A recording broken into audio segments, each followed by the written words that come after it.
going to talk about air traffic patterns.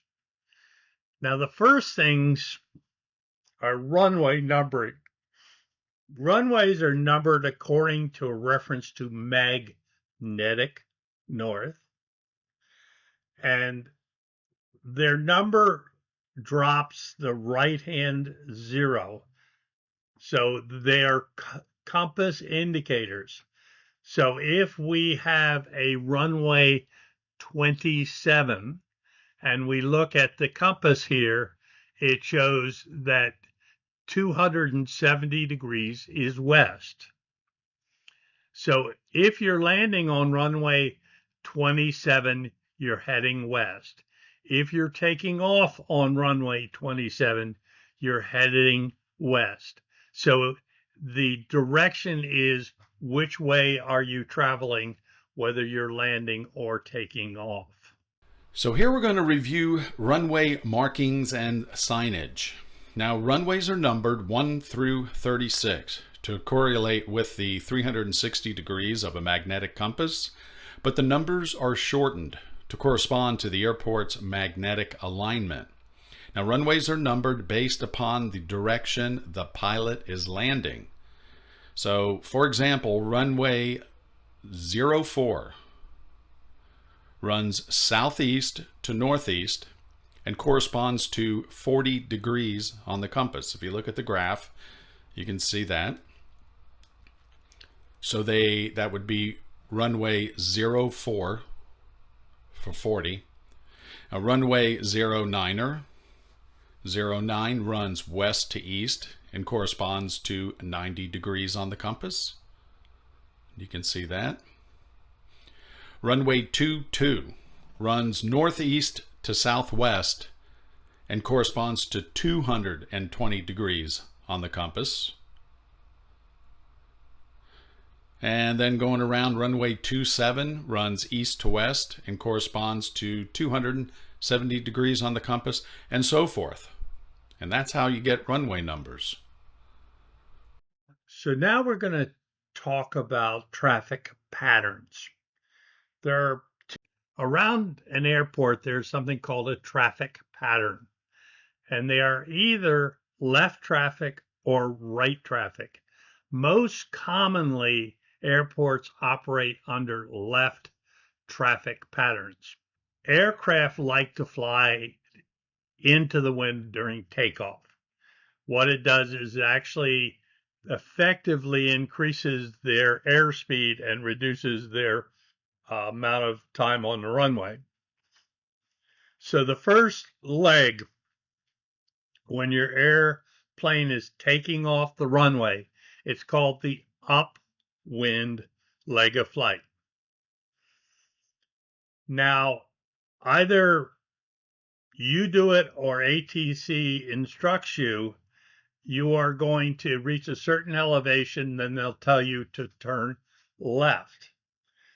Now you're turning left, your wind is across the airplane.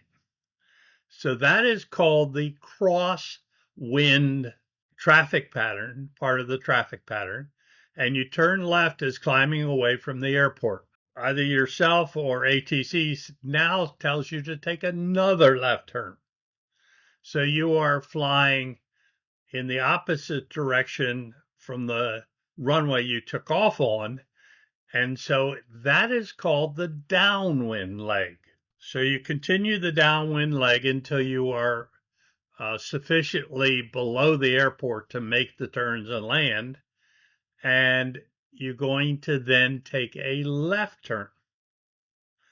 And the left turn there is called the base leg.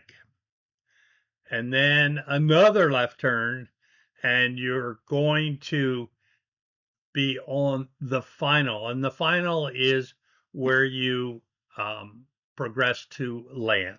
And this is part of the test, the entry point for a airplane to enter the traffic pattern typically is in midpoint, the left downwind leg of the traffic pattern. we see the airplane takes off on the upwind side, then turns left crosswind, turns left downwind, turns left base, and turns left final. Remember this appendix in the Airman Knowledge Testing Supplement is, I think, Appendix 1. If you look at the second column, it says airport data. That explains the information that's encoded around the airport and will help you answer a lot of questions that are on this test. So a couple things. You see a flag around these two towers. The lightning bolts mean they're lit towers, and the flag means it is a VFR reporting point. And this is used to tell air traffic control where you are. So if there's an inquiry on your location, you can say, well, I'm 2 statute miles northeast of Bithlow Towers. Then everyone should know exactly where Bithlow Towers are and can translate exactly where you are flying. Now, a couple things here. If we look at the towers, we'll see 2 numbers. One not in brackets, that is MSL. The top number is always MSL, and the bottom number in brackets is AGL. Now, if we look at the blue arrow to the right of Bithlow Towers, you see the tower has a UC under it. That means it's under construction, and there is a specific question about that tower in the test data bank. Now, a couple more pieces of information. One, any place that is yellow is a populated or congested area. Anything is not yellow is not considered congested area on the chart supplement. So you'll have questions, and to get to the answer, you'll need to know whether it's congested or not. So the blue area is swamp, the green is some lakes, and the purples are the roads on the map. Now, a couple things, if we go to that kind of orange, we see DUNN, X21, AWAS, 30, all that information. Go to Appendix 1 and it'll tell you how to translate it.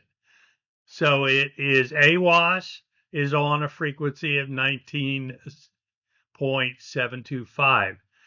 30 is the elevation of the field in MSL. Star L means it's pilot controlled lighting. There may not be someone there to turn on the runway lights. And generally, not always, the pilot just clicks the mic 3 times and that will activate the runway lights. So then we see 29 equals 2,900 feet of runway.